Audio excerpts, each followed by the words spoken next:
दोस्तों, क्या आपको पता है कि अगर हम सिंगापुर के मरीना बे सैंड्स को इस दुनिया का 8वां अजूबा भी कहें तो वो गलत नहीं होगा।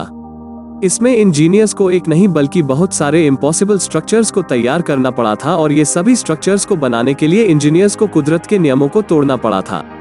जैसा कि आप इस इंजीनियरिंग के नमूने के डिजाइन को देखिए, इसका डिजाइन कुछ ऐसा हो गया था कि अगर इस पर थोड़ा और वजन होता तो ये बिल्डिंग गिर भी सकती थी। लेकिन इसके बावजूद भी इंजीनियर्स ने इसके ऊपर इतना बड़ा स्काई पार्क बनाया। कैसे? और शायद आपको ये बात ना पता हो कि ये स्काई पार्क कितना बड़ा था कि इसके ऊपर 4 जेट्स लैंड हो सकते थे, लेकिन इसके बावजूद भी ये इतना बड़ा स्काई पार्क इतना ऊपर गया कैसे, जो डिजाइन सुनने में भी इम्पॉसिबल था। आखिर उसे इंजीनियर्स ने असल जिंदगी में कैसे रूबरू करवाया? जानने के लिए वीडियो को लास्ट तक जरूर देखिए और आगे भी ऐसी वीडियोज के लिए चैनल को सब्सक्राइब करना ना भूलें। मरीना बे सैंड्स एक ऐसा होटल जो कि हर साल करीब $1 बिलियन मतलब करीब 7,000 करोड़ रुपए कमाती है, और इस होटल को बनाने में करीब $5.7 बिलियन का खर्चा आया था। और शायद आपको ये बात हैरान कर दे कि इतने पैसों में अगर आप चाहो तो करीब 4 बुर्ज खलीफा तो खड़े कर ही सकते हो, और इसके टॉप पर एक स्विमिंग पूल है जो कि आपको सिंगापुर का 360 डिग्री का व्यू प्रोवाइड करता है। इसमें हर बिल्डिंग को बनाने के लिए सबसे पहले इंजीनियर्स को 16,500 वर्कर्स को हायर करना पड़ा था। इंजीनियर्स के पास सबसे पहली चुनौती थी इस बिल्डिंग का डिजाइन, जो कि इंजीनियर्स को फिजिक्स के नियमों को तोड़ने पर मजबूर कर रही थी। इस बिल्डिंग के 2 पार्ट आपस में एक दूसरे की तरफ झुके हुए थे, जिस वजह से बिल्डिंग का खड़ा होना बहुत मुश्किल था और उसका बीच में से टूटने का डर लगा हुआ था। अगर ऐसा हुआ तो लाखों डॉलर का नुकसान तो तय ही था। लेकिन तभी डिजाइन इंजीनियर ने वो तरकीब बताई जिसे आज तक कभी भी किसी ने यूज नहीं किया। उन्होंने बिल्डिंग के साथ साथ स्टील के मोटे मोटे टावर्स को टेम्पररी सपोर्ट की तरह यूज करना शुरू कर दिया, जिससे बिल्डिंग के स्ट्रक्चर के फेलियर के चांसेस कम हो गए, और वो सपोर्ट जब 23वें फ्लोर पर एक साथ स्ट्रक्चर्स को जोड़ेंगे तब वो सपोर्ट को निकाल देंगे। लेकिन इंजीनियर्स के मन में ये डर बैठा हुआ था कि जब उन टेम्पररी सपोर्ट को निकाला जाएगा तो कहीं ये स्ट्रक्चर मिसकैलकुलेशन की वजह से गिर न जाए।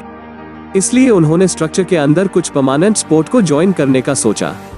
इसलिए उन्होंने कुछ स्टील वायर्स को पकड़ बनाने के लिए स्ट्रक्चर के अंदर ही जॉइंट कर दिया, और वायर्स का दूसरा हिस्सा उन्होंने ह्यूमन इंक जैक से टाइट कर दिया, जिससे अगर फ्यूचर में बिल्डिंग का लोड बढ़ता भी है तो वो वायर उस बिल्डिंग का 50% तक का वजन कंट्रोल कर लेंगे। सब काम ठीक तरह से टाइम टू टाइम चल ही रहा था कि तभी काम के बीच में कुदरत का कहर बरसना शुरू हो गया। सिंगापुर में एक भारी तूफान आया, जिस वजह से इस बिल्डिंग का काम रोकना पड़ा। इस काम को रोकने का सबसे बड़ा कारण था तेज हवाएं, क्योंकि वो हवाएं सभी टावर्स के लिए खतरनाक साबित हो सकती थी। स्पेशली सबसे ऊपर बनने वाले 340 मीटर के स्काई पार्क के लिए ये तेज हवाएं स्ट्रक्चर के डिजाइन को खराब कर सकती थी। अब इंजीनियर्स को इस बात की चिंता खाई जा रही थी कि ये पुर्जा कितनी तेज हवाओं में सेफ भी है या नहीं। इसलिए उन्होंने बिल्डिंग जीनियस को हायर किया जो कि इस पूरे प्रोजेक्ट की टेस्टिंग कर सके।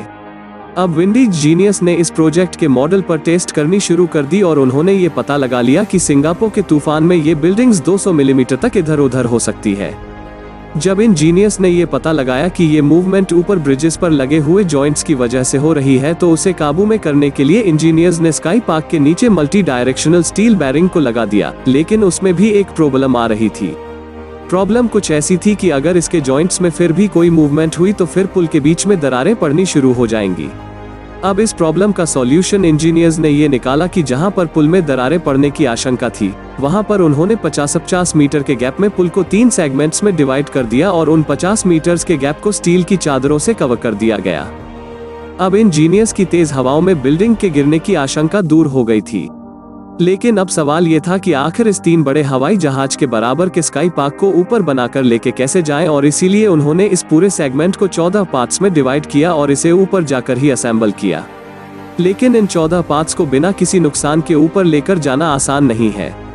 यह जीनियस 14 में से 12 पार्ट्स को किसी न किसी तरीके से ऊपर तो ले गए, लेकिन इंजीनियर्स को अब इसमें से 2 सबसे बड़े पार्ट्स को ऊपर ले जाने में बहुत दिक्कत आने वाली थी, क्योंकि ये दोनों पार्ट्स करीब 80 मीटर के थे और इनका वजन 1400 टन के बराबर था।